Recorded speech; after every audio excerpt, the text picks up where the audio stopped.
Praise lord. Katanakona మండలం Jillelavaripeta doctor BR Ambedkar Konaseema జిల్లా faith worship church ఆధ్వర్యంలో అమలాపురంలో ఉన్నటువంటి అందుల ఆశ్రమంలో ఆహారాన్ని అయితే ఈ రోజున ఏర్పాటు చేశాం.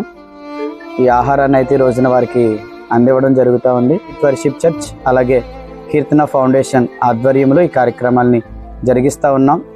మీరు కూడా మీ చుట్టుప్రక్కల ప్రాంతాల్లో ఎంతోమంది ఇలా ఆకలితో అలమటిస్తున్న వారు ఉంటారు. అలాంటి వారికి మీ వంతుగా కూడా మీరు సహాయం చేసేవారిగా ఒక మంచి ఉండాలని మీ అందరికీ తెలియజేస్తూ ఉన్నాం. మేము చేస్తున్న ఈ చిన్న ప్రయత్నాలను మీరందరూ కూడా ఆశీర్వదించాలని కోరుకుంటా ఉన్నాను. Thank you. ఇక్కడ కనిపిస్తున్న వీళ్ళందరూ కూడా పుట్టుకతోడే అందులుగా ఉన్నారు. అయినా కూడా చక్కగా వీళ్ళు చదువుకుంటూ ఉన్నారు. అమలాపురంలో లూయి అందుల పాఠశాలలో ఉంటూ ఎస్కేబిఆర్ డిగ్రీ కాలేజీలో